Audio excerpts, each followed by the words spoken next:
హైదరాబాద్ లో కన్సల్టేషన్ మరియు 3,500 రూపాయల colour Doppler test Avis hospitals లో ఉచితంగా పొందండి. నమస్తే రమగారు. నమస్తే జయ. రమగారు, మనము నవరాత్రులకు సంబంధించి ఒక్కొక్క రోజు అమ్మవారి అలంకరణ, ఆ రోజుకు సంబంధించిన విధి విధానాలు మాట్లాడుకుంటున్నాం. ఇంకా 4వ రోజులకు వచ్చేసాము. ఈ రోజు యొక్క విశిష్టత ఆశ్వయుజ శుద్ధ చవితి 4వ రోజు. అయితే నవదుర్గా స్వరూపాల్లో కూష్మాండా స్వరూపాన్ని ఆవిష్కరిస్తారు ఇవాళ. కూష్మాండ దుర్గా, కూష్మాండ అంటారు. ఈ అమ్మవారు ఏంటంటే బ్రహ్మాండానికి సామ్యం వచ్చే తల్లి. మొత్తం ప్రపంచాన్ని ఈవిడ హ్యాండిల్ చేస్తుందని చెప్తారు. కూష్మాండ దుర్గ చాలా ప్రత్యేకమైంది. కూష్మాండని ఎవరైతే ధ్యానించి ప్రార్థించి పూజిస్తారో వాళ్ళకి దృష్టి దోషం తగలదని చెప్తారు. మామూలుగా కూష్మాండము అంటే మన గుమ్మడికాయ. మొత్తం భూగోళానికి ప్రపంచం అంటే అది ఏమనాలంటే దాన్ని మన విరాట్ స్వరూపంగా అన్నమాట. చాలా ప్రత్యేకమైన స్వరూపం చెప్తారు. ఈవిని ప్రార్థించడము మనకి శ్రీశైలంలో అమ్మవారిని కూష్మాండ దుర్గా స్వరూపంలో వెలిస్తారు. మనకి ఇక్కడైతే కనకదుర్గ దేవాలయంలో, విజయవాడ ఇంద్రకీలాద్రి మీద వేయించేసి ఉన్న అమ్మవారి దేవాలయంలో అన్నపూర్ణ స్వరూపంతో చేయిస్తారు. 4వ రోజు అన్నపూర్ణ. అన్నపూర్ణాదేవి అనగానే ఆహార దేవత. అవును. ఎక్కడ అన్నదానం చేయబడుతుందో అక్కడ అన్నపూర్ణ ఉన్నట్లే. మనకి అన్నదాన సత్రాల్లోనూ అక్కడ అన్నపూర్ణాదేవి చిత్రపటమో అన్నపూర్ణాదేవి విగ్రహమో కనపడుతుంది. గరిటె చేత్తో పుచ్చుకుని ఎప్పుడూ వడ్డించేందుకు సిద్ధంగా ఉన్నట్టుగా ఉంటుంది అమ్మవారు. ఈ అన్నపూర్ణాదేవికి మనకి అన్నపూర్ణాష్టకం ఒకటి ఉంది. 8 శ్లోకాలతో కూడిన ఈ అన్నపూర్ణాష్టకాన్ని నిత్యము చదువుకునే వాళ్ళ ఇళ్లలో ఎక్కడ అన్నానికి లోపం ఉండదు. ఆమెను ఆశ్రయించిన వాళ్ళు, ఆమె కుటుంబీకులు వాళ్ళు ఎప్పుడు అన్నాసక్తులుగా, అన్నానికి నోచుకొని వాళ్ళుగా, అన్నం కుదరని వాళ్ళుగా ఉండరు. అది మనకి ఎట్లా చెప్తారంటే, మనం వంట చేసేటప్పుడు కూడా రుచి బాగా కుదరాలంటే అన్నపూర్ణను తలుచుకొని వంట చేసుకోవాలని. ఓహో. ఉప్పు వేసేటప్పుడు అన్నపూర్ణే సదాపూర్ణే శంకర ప్రాణవల్లభే జ్ఞాన వైరాగ్య సిద్ధ్యర్థం భిక్షాం దేహిచ పార్వతి, ఈ శ్లోకాన్ని చెప్పుకుంటారు. ఉప్పు వేస్తే ఆమెను తలుచుకుని ఉప్పు వేస్తే ఉప్పు సరిపోతుందన్నమాట. ఆహారం వృధా కాదు. ఎక్కడైతే ఆహారం వృధా చేయబడుతుందో అక్కడ అన్నపూర్ణాదేవి అలుగుతుందట.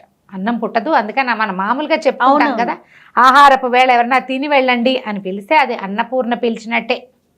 వద్దని వెళ్ళిన వాడికి ఆ రోజున అన్నం అంటే సిద్ధాన్నాన్ని వదులుకుని వెళ్తే అన్నం దొరకదు అని చెప్తారు. మనం వెళ్తున్నాం ఎవరింట్లో నుంచో, వాళ్ళు తినండి తినండి తినండి అని వెంబడబడతారు. మనం వద్దండి వద్దండి అంటాం. ఇంకా ఆ పూటకు భోజనం లభించదు. వద్దనకూడదు. అందుకని వాళ్ళు తొందరపడుతుంటే తినండి తినండి అని బలవంతం కూడా చేయకూడదని చెప్తారు. సిద్ధాన్నాన్ని వదిలిపెట్టకూడదు. అన్నపూర్ణ అంత శక్తివంతురాలు. ఇప్పుడు చూడు, కూష్మాండం అంటే ప్రపంచం అని చెప్పామా. అన్నపూర్ణ అంటే ప్రపంచమే. అన్నమే కదా ప్రపంచం. నీకు ఏది ఉన్నా వేళకి అన్నం లేకపోతే ప్రయోజనం ఏముంది? అసలు ఉపయోగమే లేదు. ఏ ఉపయోగము లేదు. అయితే కూష్మాండకి అల్లపు గారెలను నివేదన చేస్తారు. ఈ రోజున అమ్మవారికి ఎరుపు రంగు వస్త్రాన్ని లేదా నారింజ రంగు కూడా, కొన్ని చోట్ల నారింజ రంగు కూడా పెడతారు. నారింజ అంటే ఆరెంజ్, అది రెడ్ కానీ ఆరెంజ్ కానీ. తర్వాత రవ్వ కేసరి పాయసము, ఈ రెండింటిని నివేదన చేస్తారు. అక్కడక్కడ అల్లపు గారెలు కూడా, అల్లం వేస్తారు గారెల్లో.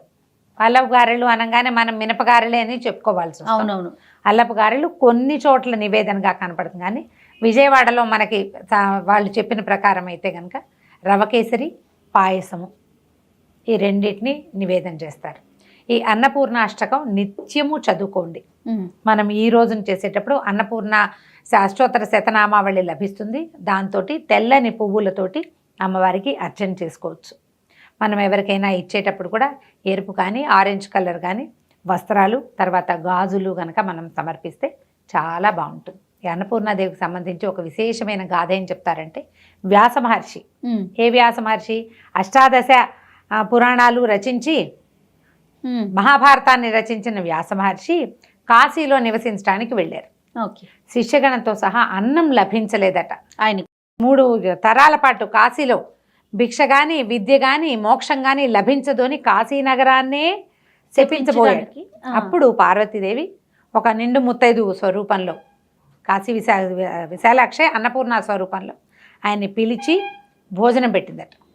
భోజనం పెట్టి, నువ్వు మహర్షివి, సహనశీలిగా ఉండాలి, 2 రోజులు అన్నం తినకపోతే నువ్వు ఇలా అయిపోతావా, నువ్వు ఈ అష్టాదశ పురాణాలు రచించిన వాడివి కదా.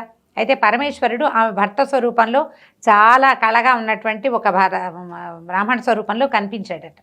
బొమ్మను కాశీ వదిలిపెట్టని చెప్పాడనమాట ఆయన. ఆయన చెప్పాడని ఆవిడ గజగజ గజగజ వణికివి పాదాలు పట్టుకున్నాడు. ఆయనకు అర్థమైందా?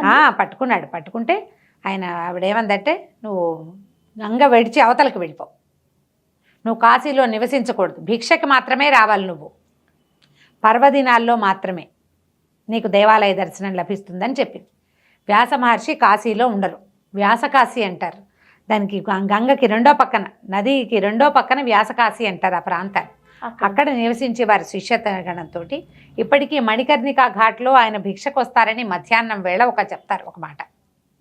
పర్వదినాల్లో మాత్రమే కాశీ విశ్వేశ్వరుడి దర్శనం లభించేదని, అన్నం లభించకపోతే ఎవరైనా సరే ఇలా అయిపోతారు. అందుకని అన్నార్తులకి, ఆకున్న వాడికి అన్నం పెట్టినవాడు సాక్షాత్తు పరమేశ్వరుడి సాయుధ్యాన్ని పొందుతాడు. అన్నపూర్ణ వాడిని ఎప్పుడూ అనుగ్రహిస్తుంది. అందుకని ఎప్పుడు కూడా అన్నదానమే అన్నిటికంటే శ్రేష్టమైన దానం. మనకున్న గ్రహదోషాలు, ఏదైనా భూత ప్రేత పిశాచాది బాధలు, వాటిని పోగొట్టుకోవటానికి మన చేతితోటి ఎక్కడో డబ్బులు కట్టేయటం కాకుండా చేతితో పట్టెడన్నం పెట్టడం, చేతితో దానం చేయటం. ఈ నియమాన్ని చాలా బాగా చాలా చోట్ల చెప్తారు. పెరుగన్నం, ఇంట్లో పిల్లలుగా అనారోగ్యంగా ఉంటే పెరుగన్నాన్ని దానం చేయండి. పెరుగన్నం చేసి చక్కగా పొట్లం కట్టి నడిచి వెళ్ళి రోడ్డు మీద ఎవరైనా అన్నం వేళకి చేయి చాచిన వాళ్ళకి చేతులు పెట్టండి. వాకిట్లోకి ఎవరైనా వస్తే వాళ్ళకు ఒక ముద్ద మజ్జిగన్నమైనా సరే పెడితే ఇంట్లో ఉన్న అనారోగ్యాలు అవి సమసిపోతాయి. అన్నపూర్ణాదేవి కరుణ మన మీద ఎప్పుడూ ఉంటుంది. అన్నం అంటే కేవలము అన్నం అనే కాదు, ఆహారం ఏదైనా సరే తిని వాడు ఆ పూట హాయిగా జీవించగలిగేది. అలాగే పక్షులకి ఆహారం ఇవ్వటం కూడా, జంతువులకి ఆహారం పెట్టడం, ఏదైనా సరే ఈ ఆహారాన్ని ఇచ్చే వాళ్ళకి అన్నపూర్ణాదేవి కటాక్షం ఎప్పుడూ లభిస్తుంది. వ్యాస మహర్షిని తలుచుకుంటే ఒకసారి ఇలాంటి సందర్భంలో మంచిది. ఈ రోజున అమ్మవారికి చేయవలసిన నివేదన ముందే చెప్పాం కదా. అవునండి. తెల్లటి రవ కేసరి పాయసము. ఈ కేసరిలో మిఠాయి రంగు వేసుకుంటారు కొంతమంది, రంగు వేయకపోయినా కూడా తెల్లటిదైనా పనికొస్తుంది. అమ్మవారికి ఇది నివేదన చేయటం, ఇంటికి వచ్చిన ముత్తైదువుగా ఎరుపు లేదా నారింజ రంగు వస్త్రాలను కానీ గాజులని కానీ, వస్త్రాలు గాజులు కూడా వాటిని సమర్పించి ఈ అన్నపూర్ణాదేవి పూజా విధానాన్ని పరిపూర్ణం చేసుకోండి. తప్పకుండా రమ్మగారు. నమస్తే. నమస్తే.